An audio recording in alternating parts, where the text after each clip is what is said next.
Perhaps this has made you feel strange before. The doorbell rings. Someone wants to come in, pay a visit, have a conversation. But inside you feel a discomfort, an inner resistance, a deep urge to simply say no. You don't hate people and you're not angry at the world.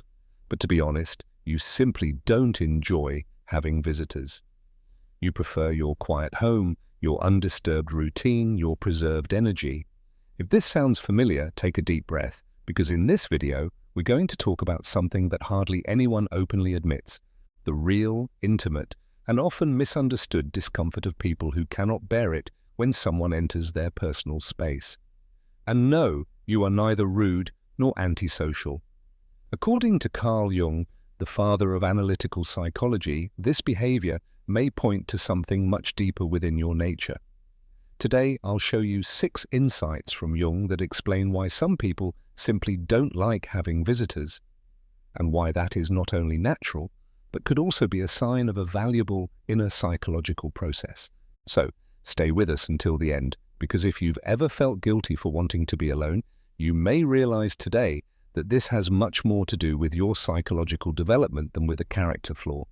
And before we dive into Jung's insights, don't forget to like the video, subscribe to the channel, and leave a comment. Do you also feel uncomfortable when someone suddenly shows up at your door unannounced? I'd really like to know if you see yourself in this.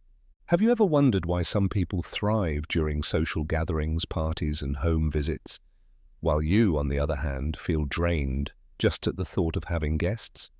Or maybe you enjoy talking, you have good relationships, but as soon as someone wants to enter your home, something in you recoils. It's as if the mere presence of another person exhausts your energy. And there's an explanation for that. Carl Jung, one of the greatest psychologists of the 20th century, was the first to popularize 2 now widely known terms, introverted and extroverted. But don't be mistaken, this isn't just about shyness or sociability. Jung wasn't talking about social behavior, but about the movement of psychic energy. The extrovert directs their energy outward. They are nourished by contact and external stimulation. The outside world gives them strength. The introvert, on the other hand, functions almost in the opposite way. They recharge from within. Their source of energy is silence, introspection, solitude. When they are overly exposed to the external, long conversations, unexpected visitors, noise or interruptions, their mind begins to shut down. Not out of arrogance, but out of psychological necessity. And this is the key point. Not liking to receive visitors is not a social deficit. It is a direct expression of how your energy is structured. If you are more introverted, and many people are without even realizing it, then your home is not just a physical place, but a sacred space, a cocoon, a place where your energy reorganizes, where your psyche finds balance. And when someone enters that space, even with the best of intentions, they touch invisible threads you've been sorting out all day. The mere presence of the other person forces you to activate your persona, your social mask. And in doing so, you move away from your true self. And you know what? That is deeply exhausting. Jung said that introversion is not a conscious choice, but a disposition of the soul. So when you try to go against this inner impulse, it only leads to more conflict and exhaustion. Some might say, oh, they're so reserved, they just don't like company. But what many don't see is this. What seems like coldness or disinterest is often just self-protection, a psychological shield, an invisible boundary erected by the unconscious to guard the inner self. Carl Jung called this process the shadow. And the shadow, well, it's a part of you that you may not even fully know, but it's there, quiet, hidden, and it governs your feelings, your reactions, your deepest discomfort. When someone enters your home, you're not just opening a physical door, you're unconsciously letting them into a space where your energy is at its purest, but also at its most vulnerable. And that's exactly where the shadow begins to act. The shadow contains everything you've suppressed for some reason, aspects of your personality you had to hide, old fears, unresolved memories, unspoken wounds. Imagine this. Someone rings the bell, you sit down together, start talking, and instead of relaxing, you feel uneasy inside. A strange discomfort rises up, and sometimes you can't even explain why. The truth is, the presence of that person, their voice, their way of being, might unconsciously touch a blind spot in your psyche, something you haven't yet dared to look at, something that lives in the shadow. That's why Jung said, "What you do not bring into consciousness will appear in your life as fate."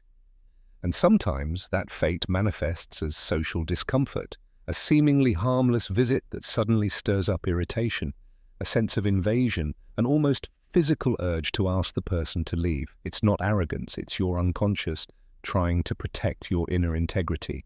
And there's more. The shadow doesn't just contain darkness, it also holds hidden potential, abilities, talents, and truths you haven't yet had the courage to embrace. The more you live on the surface, adapt, stay polite, force social interactions, the less room your soul has to breathe. So if you feel the need to be alone, if the thought of visitors overwhelms you, your shadow might be saying, "Hey, listen, you need silence, you need space, you need yourself." And hearing that is an act of courage. Do you know that feeling of relief when you finally come home after a long day? The door closes, you take off your shoes, take a deep breath, and you just are. In Jungian psychology, the home is not just a physical place, it's a symbol of the soul. It reflects your inner state. And when someone enters that space, they are not just stepping into your living room, they are entering sacred territory. Jung believed that symbols speak more about us than words ever could, and the house is one of the most powerful symbols of the psyche. It represents the self, the center of our being, where everything finds balance, where healing happens. Each room symbolizes an aspect of your personality. The bedroom, your intimacy; the living room, your social mask; the kitchen, your emotional nourishment; the basement, the unconscious; the attic, your higher thoughts; and the front door. It is the boundary between you and the other. When someone crosses that threshold, your unconscious senses something from the outside is entering. It's not just a physical presence, it's a foreign energy, filled with thoughts, stories, tensions. And if you are a sensitive, introverted person, or if you're on the path of individuation, the process of becoming your true self, this can be extremely exhausting. For Jung, the house was not a wall of defense against the world. It was an inner mirror. If you feel at peace in your home, then something inside you is also in order. But if you feel that visits disturb your calm, change the atmosphere, destroy the silence, then perhaps it is your unconscious whispering to you, "This soul is still under construction. I'm not ready to open all the doors, and that's perfectly okay." Protecting your home also means protecting yourself. In depth psychology, respecting your boundaries is a central step toward healing and integration. So if you've ever felt guilty for not wanting to receive visitors, for preferring to be alone, now you know you're not isolating yourself. You're honoring the temple where your soul resides. Have you ever put on a polite smile when deep down you just wanted to be quiet? Made coffee, engaged in small talk, acted friendly, while secretly thinking, when is this visit going to end? It sounds harsh, doesn't it? You feel ungrateful, heartless. But don't worry, Carl Jung helps us understand what's happening within us. Jung called it the persona, the mask we wear to show ourselves to the world. It is the social role, the version of us that adapts to work, to family, to relationships, even to a visit.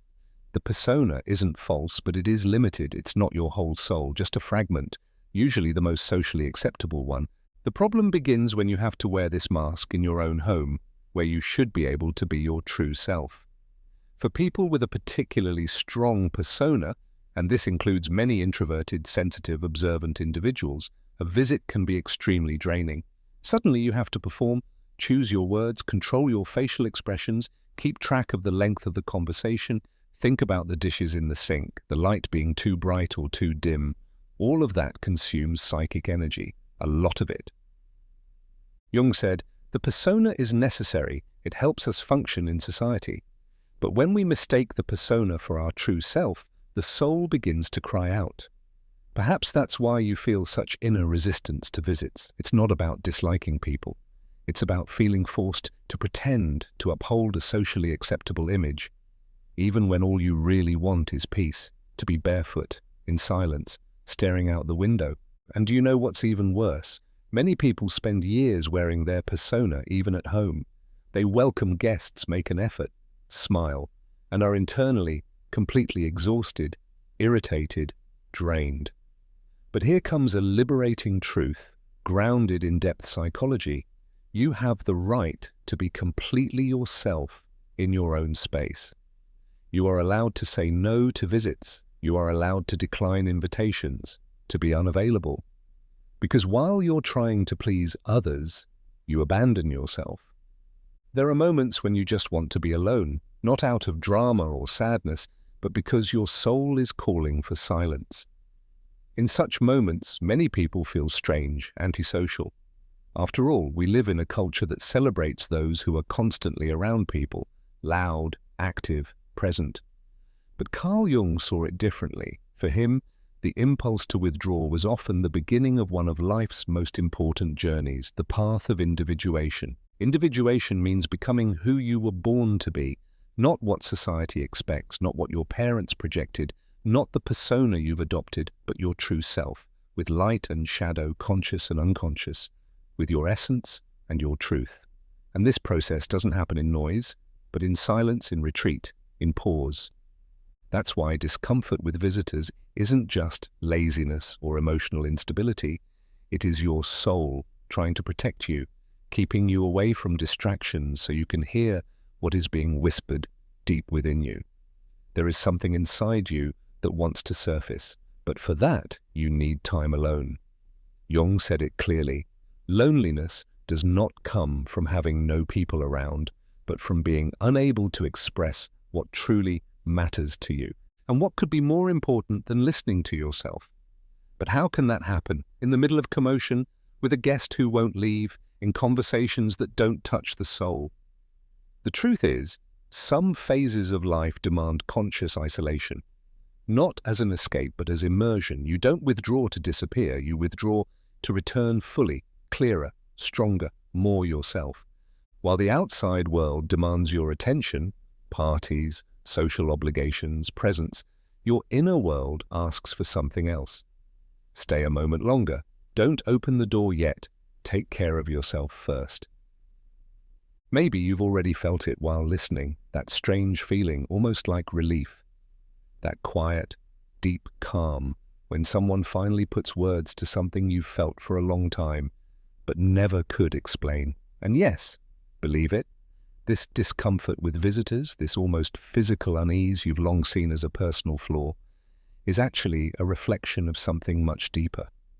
If Carl Jung were sitting next to you now, with his calm, penetrating gaze, he might say, "You are not wrong for wanting to be alone. You are simply listening to the voice of your soul, and that is rare." So let me now share with you 6 deep, true human insights from Jungian psychology about people who prefer to be alone, especially in their own home. First, you are probably more sensitive to the energy of spaces than you realize, Jung said. The unconscious perceives what the conscious mind misses, and some people are very attuned to the psychic field of others, the voice, the gaze, the silence, the unspoken tensions. All of that affects you. When someone enters your home, they bring not only their body, but also energy, unresolved emotions, stories, and you feel that as heaviness, as inner restlessness, and it is exhausting. Second, your psyche needs space. Jung saw introversion as a natural necessity to bring order to the soul. Time alone, in silence, helps your mind realign. But a single visit can disrupt this fragile balance. What others see as laziness is, in truth, your system gasping for air. Third, constant social interaction can alienate you from yourself. Jung said that the true self can only emerge in inner stillness. Polite conversations, constant presence, friendliness, all of that distances you from your innermost being. It's not that you dislike people, but to be with others, you often have to set yourself aside. Fourth, the mere presence of another can activate your shadow.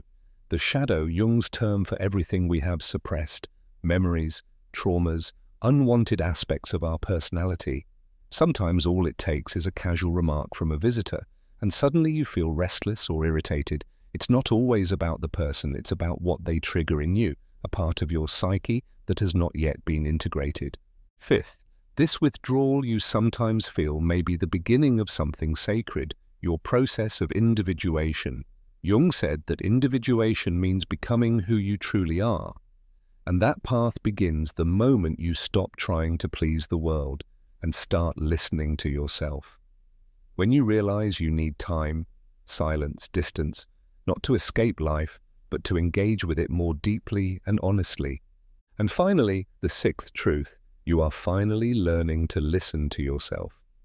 You learn to say no without guilt, to close the door without a bad conscience, to respect your boundaries without feeling rude, because every time you're kind when you don't want to be, every smile, every gesture you give, without the energy to back it, you abandon yourself to fit into someone else's world. And you've realized you can't live like that anymore. It's time to honor your soul. Picture an old man with a long white beard holding a lantern in his hand, walking alone through the dark night on a quiet path. This is the classic image of the hermit, an ancient figure with deep meaning in Jungian psychology. Jung said, "The hermit is an archetype, a primordial image, a universal energy that lives in each of us, even if we don't always recognize or embody it."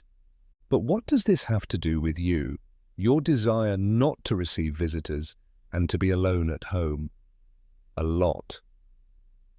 The hermit symbolizes the inner call for withdrawal, for wisdom and self-knowledge.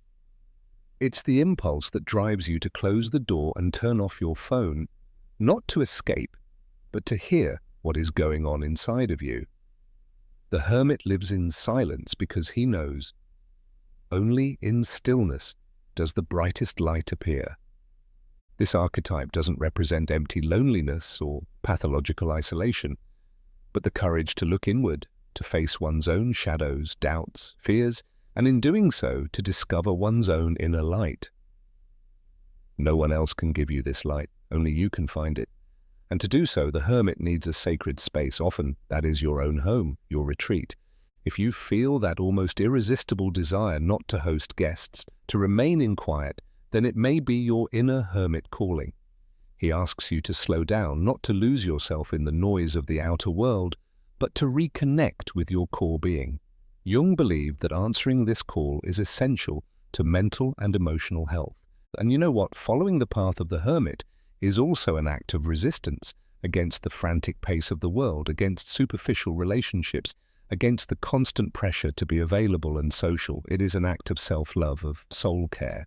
So, the next time someone asks you why you prefer to be alone or don't want visitors, remember the hermit within you. He stands there with his lantern, showing you true light is born only after you've entered your own darkness, and it is completely okay to need silence to find yourself again. Have you ever noticed how powerful deep solitude can be when it is embraced? It's not just about being alone, but what you do with that solitude. For Jung, the hermit was not a sad figure, not a social failure. He is a guardian of inner wisdom. When you follow the hermit's call, your solitude begins to transform into a journey of growth. In that space, you find answers that the noise of the world has drowned out. There, you allow yourself to feel, to think, to reflect, without rush. And your soul begins to heal. You learn to recognize patterns, integrate your shadows, and discover parts of yourself that have long been hidden. And more than that, you begin to develop a quiet strength and inner confidence that doesn't rely on external validation. For many, this path is challenging because the world out there celebrates constant doing, networking, social activity. But the hermit reminds us to truly be there for the world, you must first be there for yourself. That is the wisdom of solitude. So if you decline a visit, if you prefer to be alone, you are not closing yourself off. You are preparing inwardly to meet others later in a more authentic and deeply connected way, first with yourself and then with others. The hermit invites you to this deep transformation. And if you feel that inner call, then you are on the right path. Now that you've come to know the hermit within you, one important question arises. How do you find the balance between the desire for solitude and the need for connection? Jung taught that a healthy life does not mean denying the social or completely isolating yourself, but rather establishing a conscious dialogue between both aspects. The hermit calls for silence, withdrawal, introspection. The outer world demands engagement, activity, participation. The art lies in respecting your boundaries without shutting yourself off completely, and in not forcing yourself into social interactions when you are not internally ready. It is a daily practice of listening and of communicating clearly. You can create rituals that protect your quiet time, such as reading time, a walk alone, or a morning routine just for you. At the same time, you can choose intentional moments to connect with people who truly nourish you and who respect your space. This balance isn't easy at first, but it is liberating. And most importantly, you don't have to justify it. You owe no explanation to anyone except yourself. Society may not understand it, but your soul knows what it needs. And Jung said, individuation means becoming true to yourself, even when the world demands otherwise. So allow yourself this path. Honor the hermit within you, and at the same time, cultivate genuine connections that nourish your soul, instead of depleting it. Then loneliness no longer becomes a burden, but a sacred space for renewal. We know holding this balance isn't easy. The world is loud, full of expectations, and an inner voice sometimes judges you for wanting to be alone. But respecting your boundaries is not selfishness. It is an act of deep self-love and care. First, learn to recognize your inner signals. Is your body tired, your mind scattered, your mood irritable? These are signs that your system needs a break. When you notice this, allow yourself to slow down, even if it means canceling plans or turning off your phone. Second, communicate clearly. You don't have to justify or explain everything.